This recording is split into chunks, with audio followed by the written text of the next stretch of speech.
하루가 다르게 치솟는 물가에 이거 왜 이러나 싶어 걱정되시나요? 허나 월가는 연초 올해 30년간 못 봤던 이례적인 인플레가 올 것이라고 경고했고 관련해서 채널에도 올려두었습니다. 그러나 경고에도 불구하고 아무도 듣지 않았던 것 같아서 이번 영상에서 내용 정리해서 다시 알려드립니다. 영상을 통해 공부를 꼭 하시고 향후 경제 방향, 증시 방향을 세워보시길 바랍니다. 세계 금융 중심지인 미국 월가에선 올해 시장의 가장 큰 화두가 인플레이션이 될 수 있다는 전망을 연초에 전망했습니다. 작년 코로나 경기 침체를 해소하기 위한 막대한 유동성 공급과 백신 공급으로 경제 활동이 재개되면 올해 30년 만에 최고 물가 상승률을 기록할 것이라고 전망을 내놓았습니다. 그러면서 물가가 올라서 배드가 긴축에라도 나서면 주식시장이 큰 타격을 받을 것이란 경고도 덧붙였습니다. 허나 경제 전망을 긍정적으로 보는 시각도 있습니다. 먼저 투자은행들은 부진한 노동시장과 일부 상품 가격 하락으로 인플레이션이 지속되기는 어려울 것으로 관측하고 있습니다.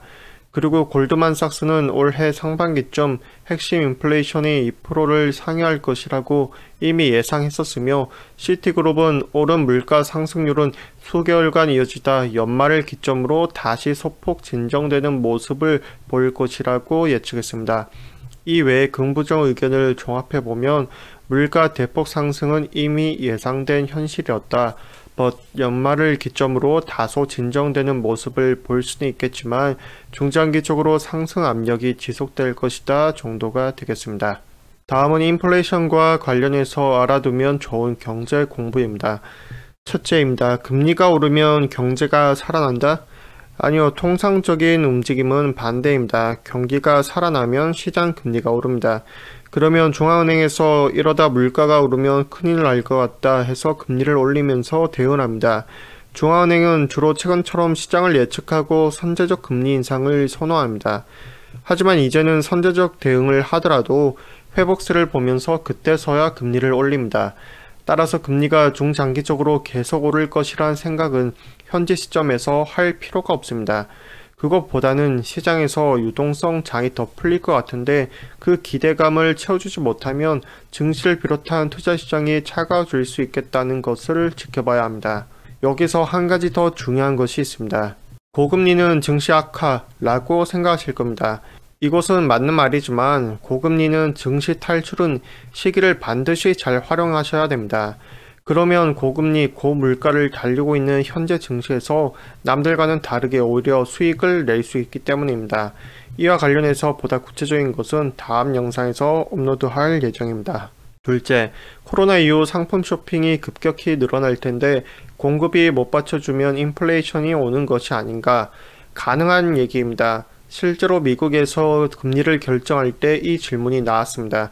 하지만 물가를 판단할 땐 지금 올라와 있다만 판단한 것이 아니라 올해도 그렇고 내년, 내후년에도 그럴 것인가, 지속 가능한 상황인가를 두고 판단을 합니다. 그러니 향후 시장 흐름은 수요 폭발로 일시적인 물가 상승은 충분히 발생하더라도 이게 임금의 인상으로 이어지지 않는 한 일시적인 물가 상승으로 주저앉을 가능성이 큽니다. 그래서 중앙은행에서 일시적인 수요가 늘어난다고 해서 어떠한 조치를 취하기는 어렵고 상황을 지켜볼 겁니다. 조금 전에 임금의 인상으로 이어지지 않는 한이라고 말씀드렸는데 임금의 인상은 진성의 인플레이션이라 불립니다. 이것은 물가 상승과는 달리 좀처럼 아래로 떨어지지 않는 성향이 있습니다. 따라서 이는 중장기적으로 더 큰 인플레이션을 야기하게 됩니다. 그래서 향후 미국 증시와 국내 증시에서 인플레이션과 관련한 소식을 접할 때 물가 상승과 더불어서 임금 상승 여부도 체크하는 것이 좋겠습니다. 세 번째, 연말 및 2022년 상반기 경기 흐름은 어떻게 될 것인가? 현재 낙관론을 보는 것이 지배적입니다. 경기를 볼 땐 전년 대비해서 경기를 보기 때문입니다. 그런데 전년은 2020년입니다. 특히 가장 큰 타격을 입은 것은 1, 2분기 사이인 3, 4월이었습니다. 그러므로 작년에 비해 남은 올해도 기저효과로 분명 높은 면이 나타날 겁니다. 또 백신에 대한 기대가 계속 공존하고 있기에 성장에 대한 기대가 내년 상반기에도 지속될 겁니다. 그런데 문제는 현재 시장에 대한 낙관론이 너무 강한 것도 사실입니다. 코로나가 끝난다고 원래 상태로 돌아가는 것처럼 보이지만 사실 엄청난 부채를 떠안고 일상으로 돌아가는 겁니다. 역대 최고치의 가계대출이 작년에 이루어졌는데도 지금 상당수의 유동성 장이 주식에서 움직이고 있습니다. 여기서 일자리는 일자리대로 힘든 상황입니다. 즉, 낙관 속에 우리는 언제라도 시장이 무너질 대비를 하고 있어야 합니다.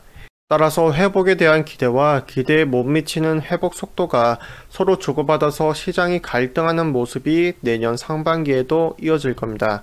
그래서 기대를 못 따라갈 때 시장이 조금씩 울퉁불퉁 등락을 보이는 모양이 나타날 수밖에 없고, 이를 감안해서 증시에서도 자꾸 박스피 얘기를 하는 겁니다. 넷째, 그럼 투자 포트폴리오를 어떻게 할 것인가? 두 가지를 말씀드리고 싶은데요. 첫 번째는 교과서적인 멘트를 하자면 분산 투자해야 합니다. 달러, 금, 채권, 은 등이 있습니다. 굳이 이 중에서 하나만 고르라면 저는 은을 고르겠습니다. 금 말고 은이요. 둘째, 교과서적인 멘트대로 투자하는 사람은 10명 중 1명도 없다고 봅니다. 10,000명 중에 1명 있으려나 싶네요. 금, 은, 채권 투자 몰라서 돈 못 버는 거 아니잖아요. 돈이 안 되니까 안 넣는 거죠. 현재 10대, 20대로 치면 주식을 안 하는 이유가 돈이 안 되니까 코인을 하는 것처럼요. 물론 그들은 주식의 원리를 알아서 매력을 못 느끼고 코인을 하는 것은 아니겠지만요. 어쨌건 주식으로 치면 인플레를 대비했을 때 우량주에 넣으시길 바랍니다. 종목으로 보면 삼성전자가 최고의 안전자산이 되겠죠. 그 다음으로 SK하이닉스, LG화학 정도가 되겠습니다. 최근 SK하이닉스 추천 후에 야금야금 상승을 보이고 있는데요.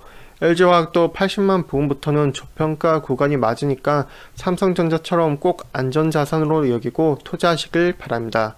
LG화학은 결코 비싼 가격이 아닙니다.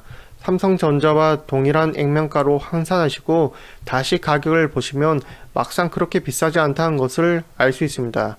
더욱이 LG화학은 석유화학 사업부문, 전지 사업부문, 첨단 소재 사업부문, 생명과학 사업부문 등 어느 하나 시장 장악력이 부족한 것이 없습니다.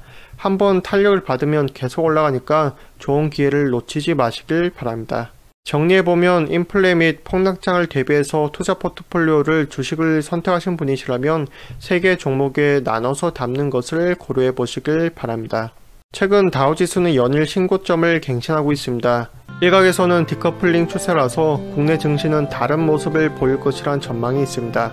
허나 아무리 디커플링이라 하더라도 우리나라는 다우지수의 영향을 안 받을 수가 없습니다. 때론 너무 지나치게 세세하게 분석할 시간엔 1차적으로 생각해서 과감히 투자해서 돈을 버는 것도 중요합니다. 당장의 코스피 장만 보더라도 하락보단 상승을 갈망하는 캔들이 다수 나오고 있으니까요. 이상입니다. 최근 채널에서 소개해드린 종목들이 잘 오르고 있습니다.